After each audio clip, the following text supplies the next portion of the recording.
3, 2, 1.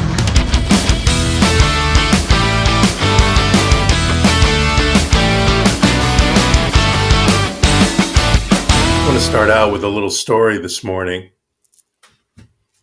There was a hungry cat that saw a little mouse playing on the ground. And of course, the cat felt very happy and grateful that the universe had sent him this mouse that he could go capture and have a meal. And so the hungry cat, as they do, started walking slowly, stealthily towards the mouse to catch and eat it. And the little mouse, though, sensing that there was a cat creeping up on him, started running in order to save itself, in order to survive, thinking that this was his last chance, so he better get going. So there was a race there, and the mouse raced into this small hole in the ground that it had found earlier, entered it, and saved itself from the hungry cat. Well, there was a small kid sitting across the way with his father watching this whole thing. And the kid asked his father, "Dad, that cat was hungry and big and powerful enough to catch the small mouse. So how come the mouse survived?"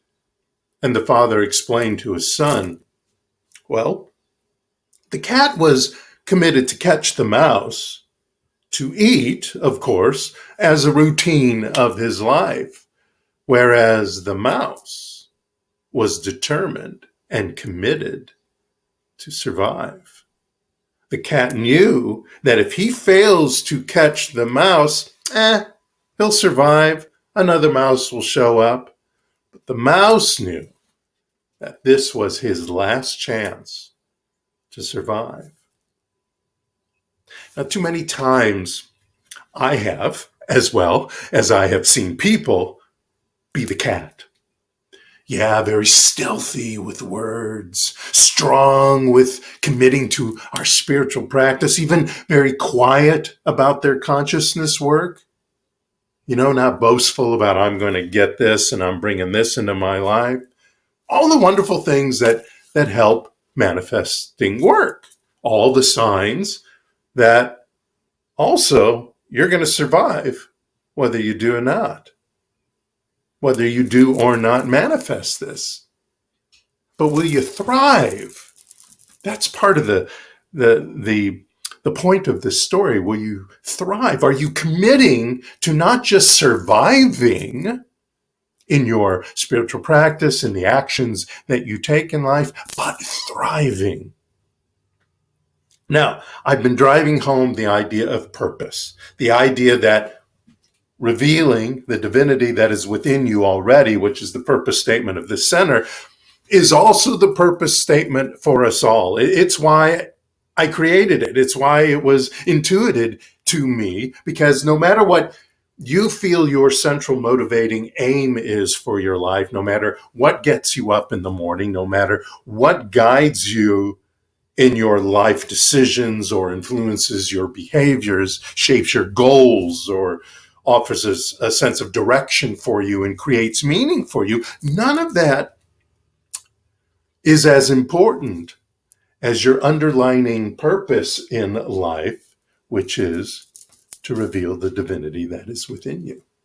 In fact, I would say that if in some way you don't buy into this, and in your own way you can change some of the words if you want, that the rest doesn't really show up, that the rest is not as powerful.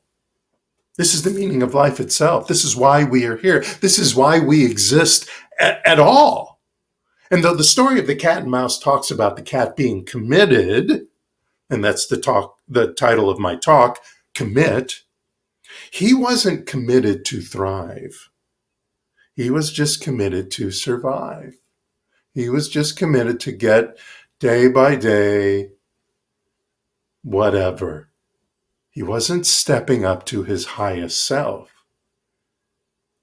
He was just involved in the pursuit of life.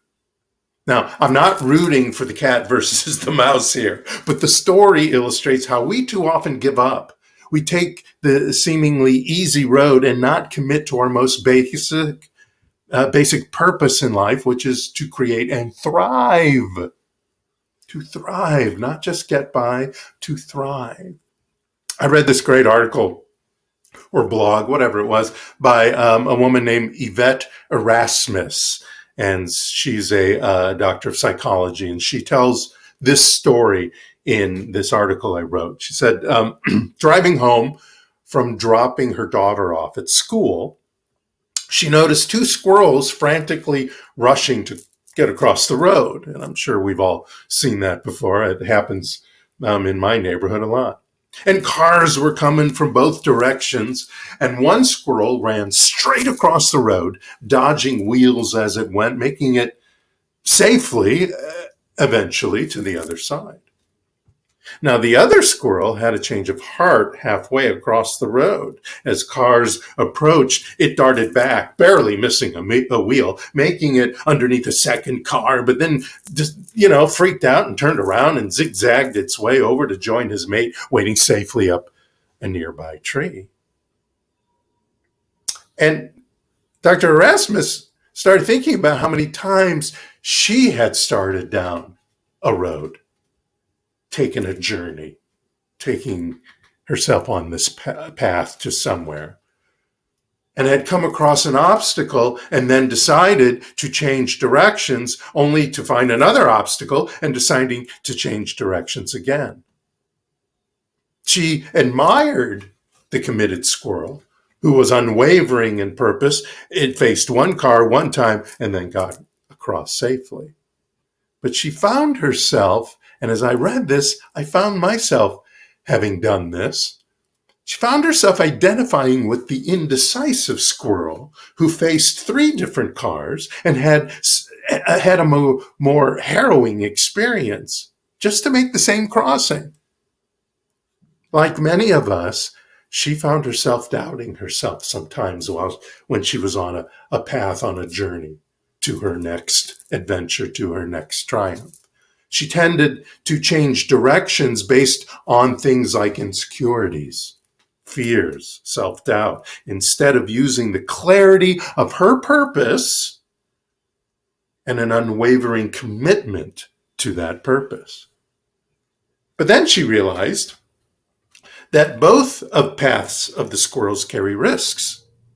If the first squirrel had failed, it would have done so maybe,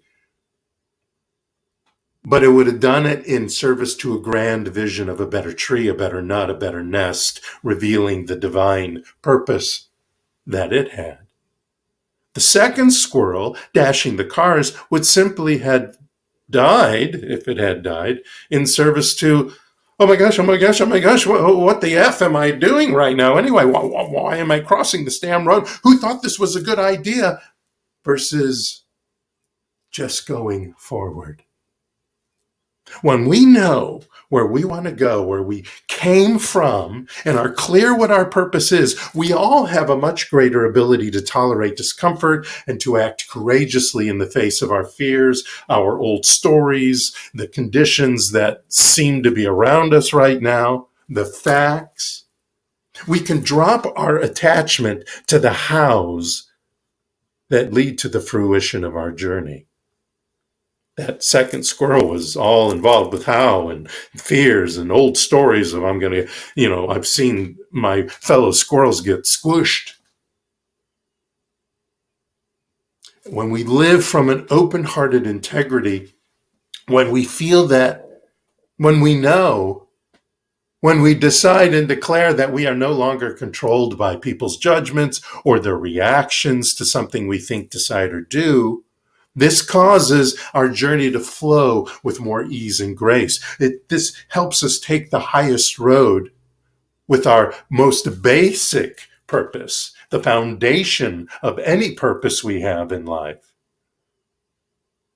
to ground us and empower us, this revealing the divinity that is within us. Because when we do that, no matter the risk, the obstacle, or struggle that we may encounter, we always know that the universe has our back. that it will talk to us through our intuition, through our gut. It will guide us through our connection and our communion with the infinite possibilities and the infinite power of the divine that is within us.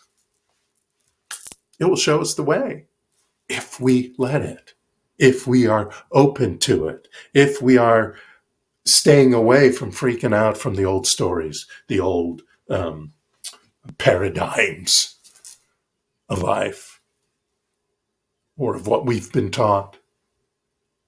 Tom Robbins, you might have read some of his fun novels. He wrote, stay committed to your decisions, but stay flexible in your approach.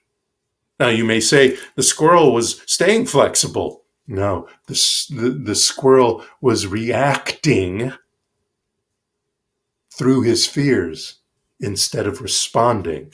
If he was responding, he might have been flexible in his approach versus just putting himself in more danger.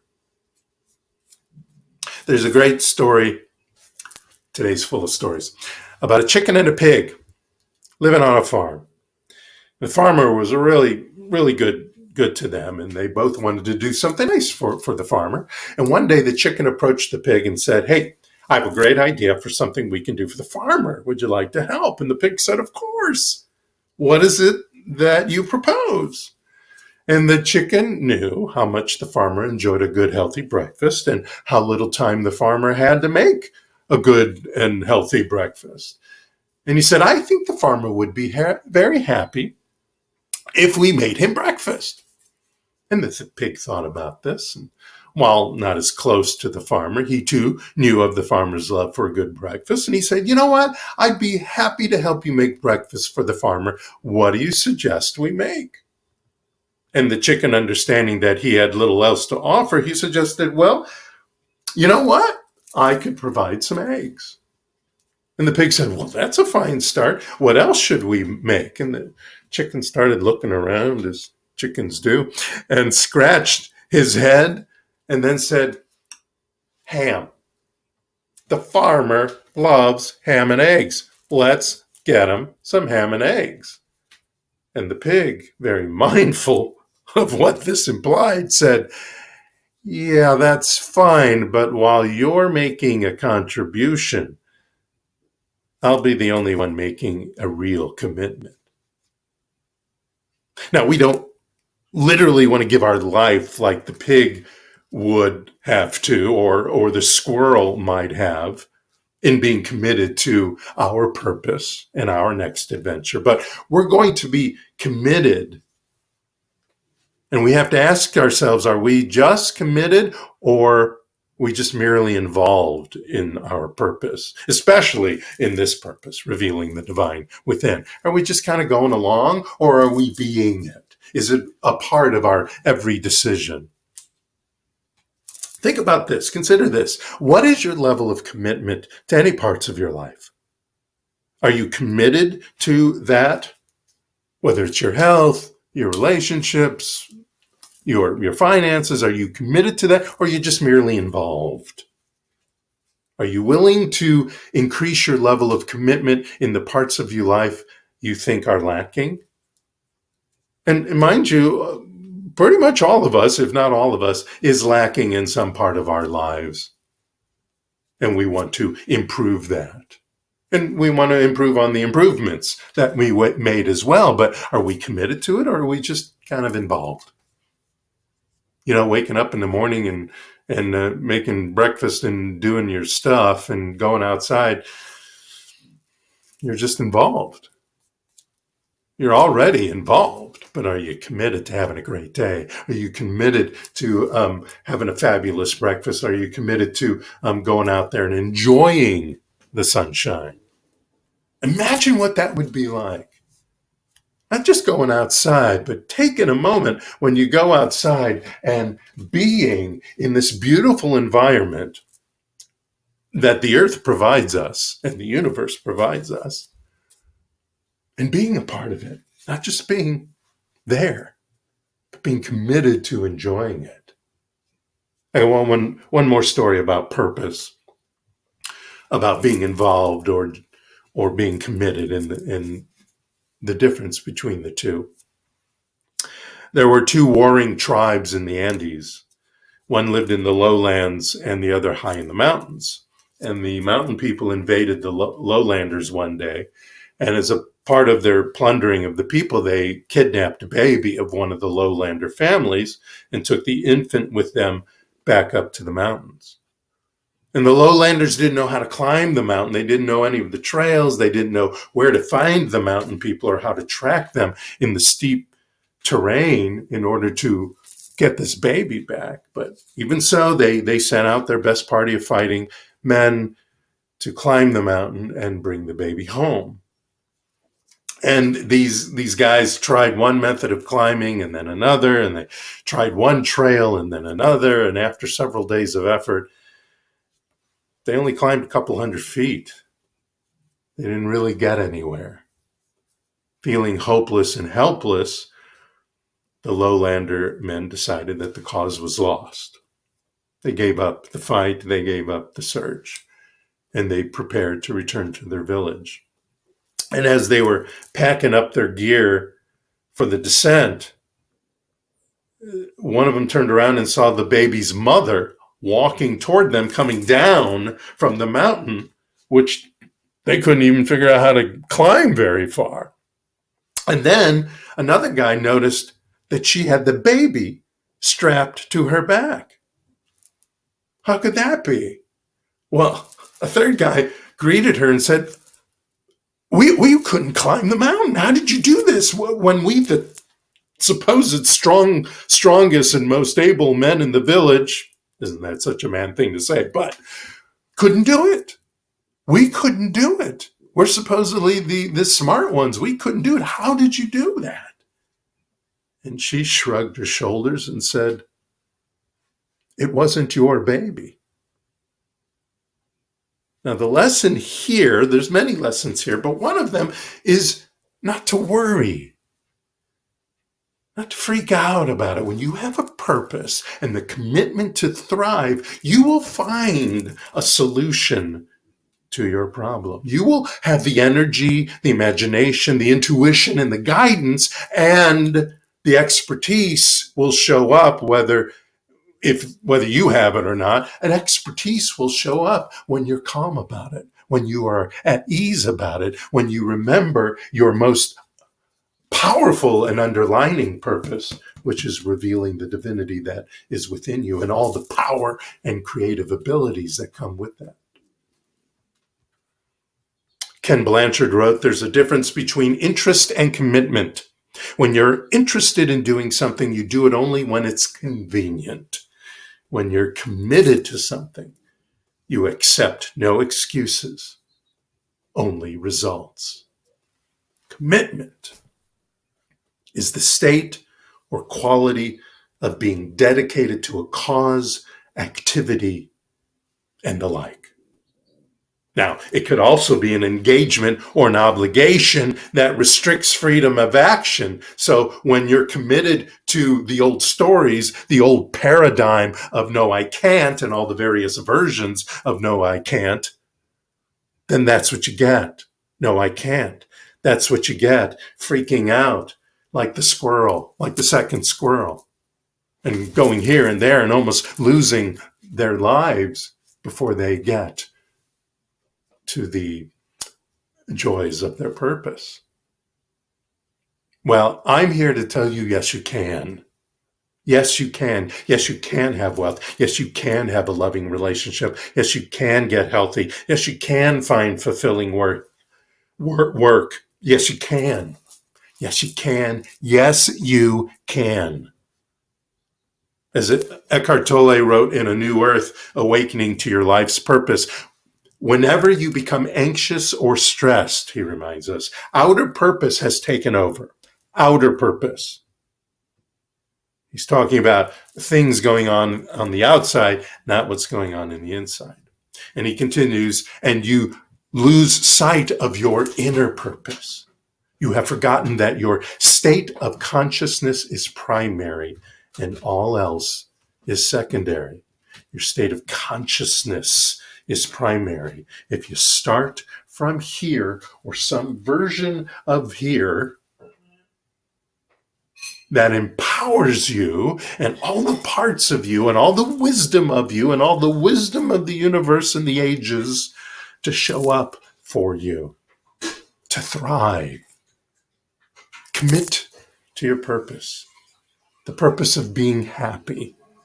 Or as Emerson wrote, to be useful, to be honorable, to be compassionate, to have it being life, make some difference that you have lived and lived well. Or as Eleanor Roosevelt wrote, to live life, to taste experience to the utmost, to reach out eagerly and without fear for newer and richer experiences.